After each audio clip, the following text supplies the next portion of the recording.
ମୋ ନାଁ କୈଳାସ ଚନ୍ଦ୍ର ସେଠୀ, ମୁଁ ଦଳିତ ଉନ୍ନୟନ ସଭାପତି।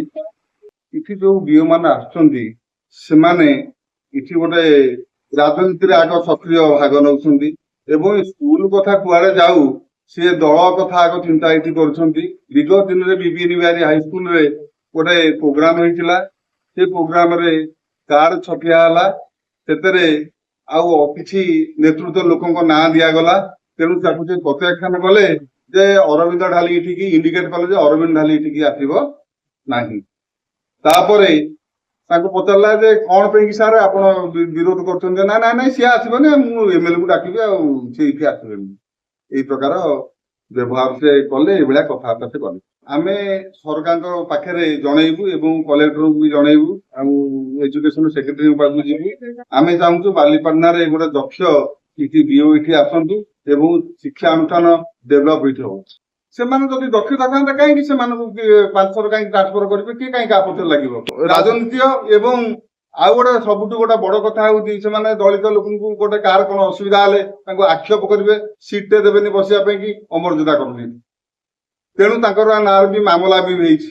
ବିଗତ ଦିନରେ ତନୟା ଶତପଥୀ ନାଁରେ ହେଇଥିଲା ଏବଂ ଏବେ ଯୋଉ ରଥ ଗଲେ ତାଙ୍କ ନାଁରେ ବି ଏଫଆଇଆର ହେଇଥିଲା।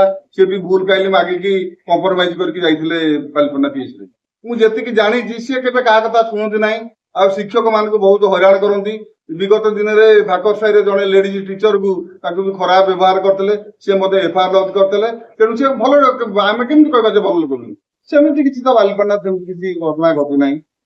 ଏବଂ ଏଠି ଦଳିତ ଲୋକମାନେ କୌଣସି ଶିକ୍ଷାନୁଷ୍ଠାନ ଅନ୍ୟାନ୍ୟ ଜିନିଷ ପାଇଁ ସେମାନେ କୌଣସି ଖରାପ ଜିନିଷ କରନ୍ତି ନାହିଁ। ଆମେ ତ ଚାହୁଁଛୁ ସବୁବେଳେ ଯେ ଭଲ ଜିନିଷଟା ଚାଲୁ ବୋଲି। ଗଣମାଧ୍ୟମ ବାଲା ଏ ଜିନିଷ ପ୍ରକାଶ କଲେ, ବିଗତ ଦିନରେ ସେଇ ମଧ୍ୟ ବିଓଙ୍କ ବିରୁଦ୍ଧରେ ବିଭିନ୍ନ ପ୍ରକାର ଜିନିଷ ଲେଖୁଥିଲେ। ଆଜି ତାଙ୍କର କଣ ମୁଣ୍ଡ ପାଗଳ ହେଇଗଲା ଯେ ସେ ଜିଆ ପରେ ବିଭିନ୍ନ ପ୍ରକାର କାହାକୁ ଦଲାଲ, କାହାକୁ ଏଜୁକେସନ ଡିପାର୍ଟମେଣ୍ଟ ବାୟୁ ଛାୟା ତଳେ ଆଜି ଲେଖୁଛନ୍ତି। ମୁଁ ବୋଧେ ଭାବୁଛି ପ୍ରଥମ ଦଲାଲ ସିଏ, ନହେଲେ ସିଏ କାହିଁ ଦଲାଲ କେମିତି ଚିନ୍ହିବେ? ସେମିତି ତ ବାଲିପଣ୍ଡାରେ କିଛି ଅସୁବିଧା ହେଇନି।